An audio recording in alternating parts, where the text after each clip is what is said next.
Sang Mudarris, pencinta Al-Quran dan Sunnah. Assalamualaikum warahmatullahi wabarakatuh. Innal hamdalillah nahmaduhu wa nasta'inuhu wa nastaghfiruh wa na'udzu billahi min shururi anfusina wa min sayyiati a'malina. May yahdihillahu fala mudilla lahu wa may yudlilhu fala hadiya lahu. Ashhadu an la ilaha illallah wahdahu la syarika lahu wa ashhadu anna Muhammadan 'abduhu wa rasuluh alladzi la nabiyya ba'dahu. Amma ba'd.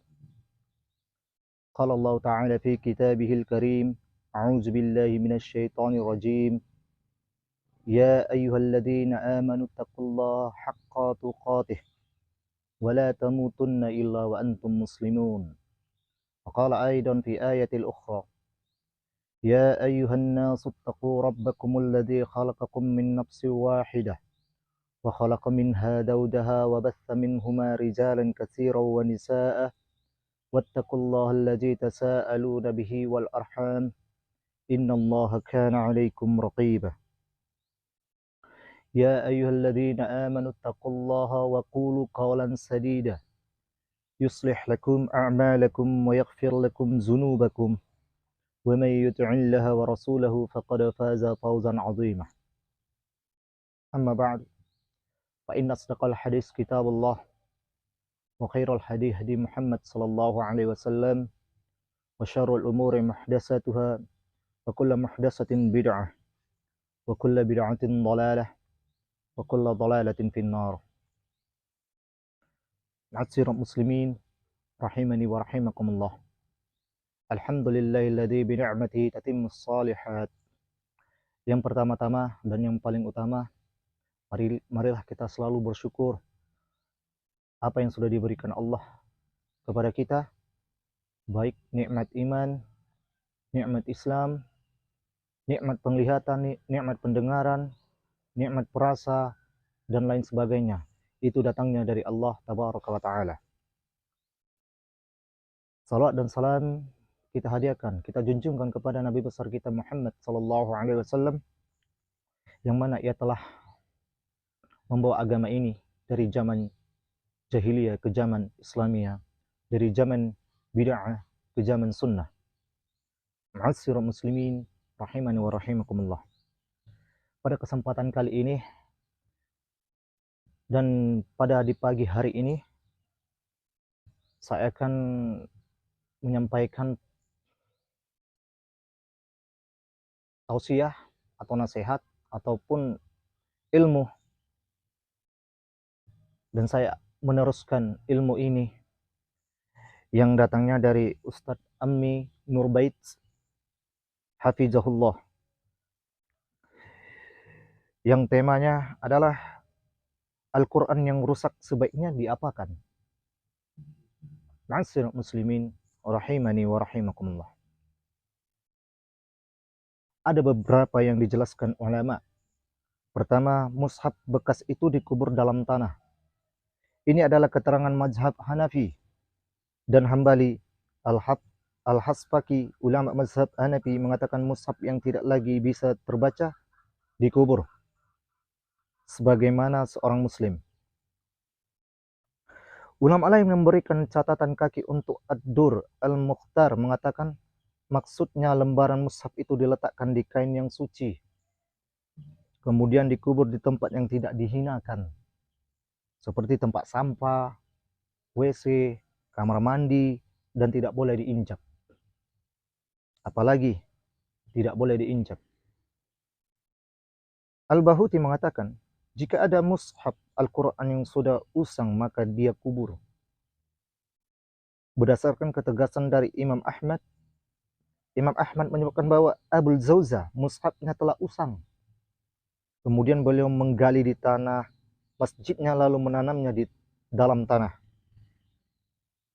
Hal ini pula yang difatwakan Syekhul Islam, mushaf yang sudah tua atau rusak sehingga tidak bisa dibaca, dia kubur di tempat yang terlindungi sebagaimana kehormatan jasad seorang mukmin.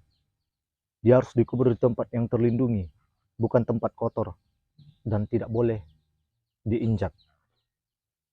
Asir muslimin rahimani wa rahimakumullah. Dan yang kedua, mushaf yang rusak itu dibakar. Ini merupakan pendapat Malikiyah dan Syafi'iyah. Tindakan ini meniru yang dilakukan oleh Khalifah Utsman radhiyallahu anhu setelah beliau menerbitkan mushaf induk Al-Imam. Beliau memerintahkan untuk membakar semua catatan mushaf yang dimiliki semua sahabat. Semua ini dilakukan Utsman untuk menghindari perpecahan di kalangan umat Islam yang tidak memahami perbedaan dan cara baca Al-Quran. Salah satu saksi sejarah, Mus'ab bin Sa'ad mengatakan ketika Utsman membakar mushaf, saya menjumpai banyak sahabat dan sikap Utsman membuat mereka heran. Namun tidak ada seorang pun yang mengingkarinya. Hadis riwayat Abu Bakar bin Abi Daud dalam Al-Masahif.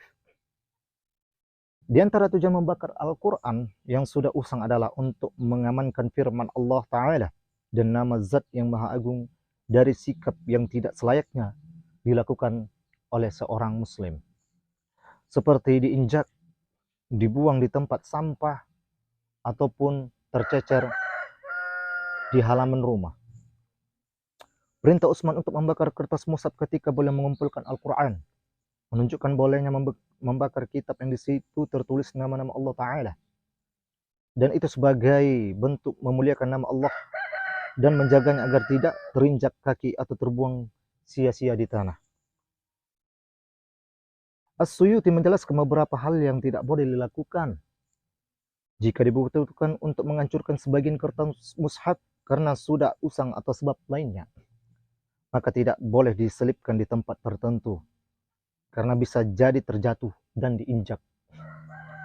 Tidak boleh juga disobek-sobek karena akan memotong-motong hurufnya tanpa aturan dan merusak tatanan kalimat. Dan semua itu termasuk sikap tidak menghormati tulisan Al-Quran. Jika dibakar dengan api, hukumnya boleh. Utsman membakar mushaf yang ada tulisan ayat Al-Quran dan ayat yang telah dinasakh atau dihapus. Dan tidak ada yang mengingkari beliau, baik yang menyarankan dikubur atau dibakar. Keduanya memiliki alasan yang kuat. Yang lebih tepat adalah memilih cara yang paling efektif, yang paling cepat menghilangkan hurufnya dan paling aman dari sikap tidak hormat.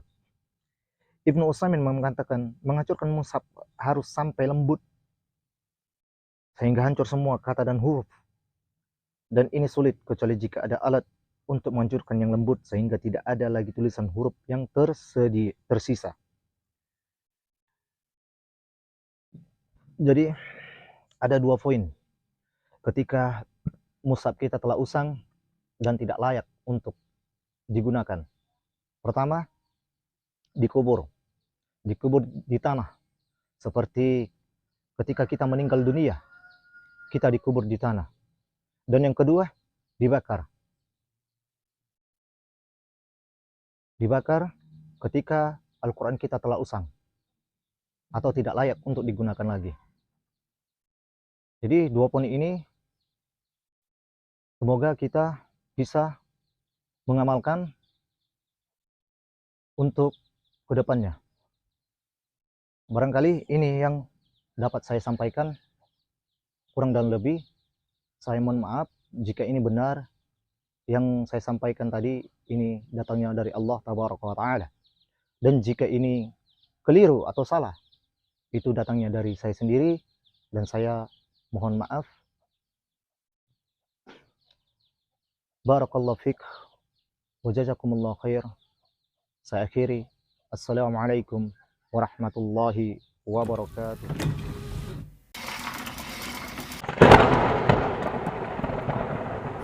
Sang Mudarris, pencinta Al-Quran dan Sunnah.